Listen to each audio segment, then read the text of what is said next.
दो सहयोगी इस वक्त हमारे साथ जुड़ चुके हैं। अशोक हमारे साथ, हमारे सहयोगी दिल्ली से जुड़ चुके हैं और गोपी अहमदाबाद से हमारे साथ मौजूद है। अशोक, सबसे पहले आपसे शुरुआत करते हुए, क्योंकि तब से ही सवाल उठ रहे थे जब हिमाचल के चुनावों का ऐलान हुआ था और गुजरात के चुनावों का ऐलान तारीखों का नहीं हुआ था। आज इसकी संभावना, आज प्रेस कॉन्फ्रेंस है, जाहिर तौर पर यह हो जाना है। क्या 2 चरणों में ही चुनाव होंगे? बिल्कुल, पिछली बार भी 2 चरणों में चुनाव हुए थे गुजरात के, और इस बार भी पूरी उम्मीद है कि 2 चरणों में ही चुनाव आयोग चुनाव कराएगा गुजरात में। लेकिन पार्टियां पूरी तरीके से तैयार है। अगर बात की जाए इलेक्शन की, पूरी रफ्तार पकड़ी हुई है गुजरात में। आम आदमी पार्टी का पूरा फोकस वहीं पे है।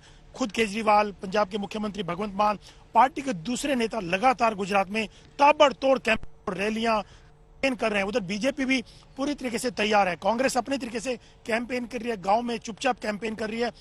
शहरों में उनका कैंपेन ज्यादा नहीं दिखता है। लेकिन पॉलिटिकल पार्टियों को पहले से उम्मीद थी कि नवंबर के फर्स्ट वीक में चुनाव की घोषणा चुनाव आयोग कर सकते हैं। हालांकि दिवाली से पहले भी जब हिमाचल प्रदेश के चुनाव की घोषणा हुई तो तब भी उम्मीद की जा रही थी कि गुजरात के चुनावों की तारीख भी हिमाचल के साथ ही घोषित की जाएगी। लेकिन फिर ये हुआ कि सिर्फ हिमाचल के ही चुनाव तारीखों की घोषणा की जाए और उसके बाद दिवाली के बाद गुजरात के चुनावों की तारीख की घोषणा की जाए। और उम्मीद की जा रही थी कि फर्स्ट वीक में घोषणा की जाएगी। लेकिन और दिसंबर के फर्स्ट वीक में चरणों के चुनाव होने की उम्मीद है। और 8 दिसंबर को, जो कि हिमाचल की काउंटिंग है, गुजरात की काउंटिंग साथ ही 8 दिसंबर को हो जाएगी। लेकिन पॉलिटिकल पार्टियां, जो अगर चुनावी माहौल की बात की जाए गुजरात की, तो काफी तेजी से वहां कैंपेन किया जा रहा है। पिछले काफी समय से, पिछले 1 महीने से अगर बात करें तो तमाम पार्टियों ने ताकत झोंकी हुई है। बीजेपी तो हमेशा से कहा जाता है कि बीजेपी एक चुनाव खत्म नहीं होता तो चुनाव की तैयारी में लग जाती है। लेकिन केजरीवाल ने भी हिमाचल के में कम, गुजरात में ज्यादा फोकस किया हुआ है, क्योंकि केजरीवाल का दावा यह है कि इस बार गुजरात में लोग बदलाव के लिए वोट देंगे।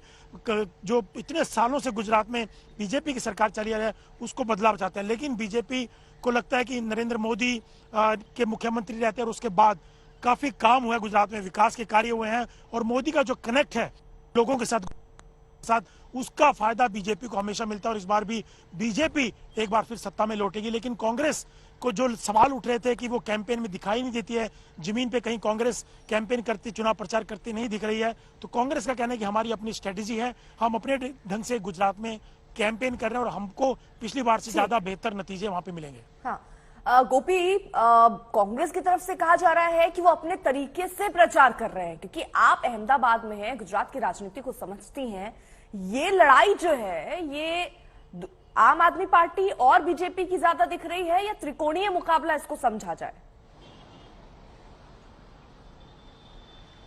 देखिए, फिलहाल तो इसे त्रिकोणीय मुकाबला ही कहा जाएगा, क्योंकि जिस तरीके से कांग्रेस जो है लगातार परिवर्तन यात्रा कर रही है, कांग्रेस के जो नेता अब तक गुजरात में नहीं दिख रहे थे, वो पिछले 1 हफ्ते से लगातार अलग अलग जगह पर परिवर्तन यात्रा कर रहे हैं। ये परिवर्तन यात्रा जो है कांग्रेस की, ये गांव-गांव में हो रही है और ज्यादातर यही दिख रहा है कि कांग्रेस जो है वो ऐसी सीटों को कॉन्सेंट्रेट कर रही है जहां पे कांग्रेस की खुद की अपनी वोट बैंक है, और वो वोट बैंक जहां पे अब तक बीजेपी सेंध नहीं लगा पाई है, वैसे इलाकों में ज्यादा बीजेपी कंसंट्रेट कर रही है। इसके अलावा अगर बात की जाए बीजेपी की, तो बीजेपी लगातार ये कोशिश में लगी हुई है, क्योंकि 27 साल की एंटी इनकम्बेंसी है। 2017 का नतीजा हमने देख लिया था जब पाटीदार आंदोलन हुआ था, और पाटीदार आंदोलन के वक्त पर जब विरोध हुआ पाटीदारों के जरिए, तो बीजेपी 99 सीट पे सिमट गई। वो 3 जो डिजिट है उसे भी टच नहीं कर पाई थी।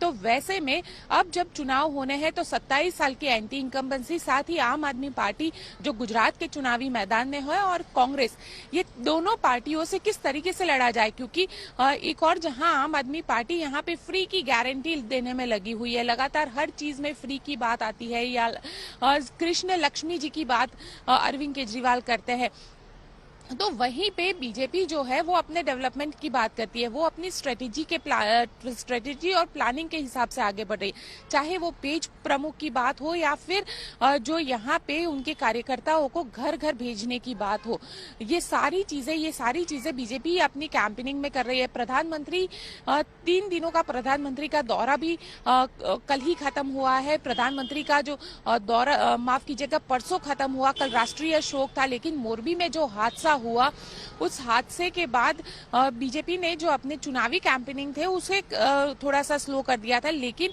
आज वापस गृह मंत्री अमित शाह यहाँ पे पहुंच रहे हैं। गृह मंत्री अमित शाह की एक मैराथन मीटिंग मिलने वाली है। लगातार 3 दिनों की ये मीटिंग रहेगी, जिसमें भूपेंद्र यादव जो कि गुजरात बीजेपी के प्रभारी है, साथ ही गुजरात के मुख्यमंत्री CR पाटिल और जो संगठन के लोग हैं, इन लोगों की ये मीटिंग होगी।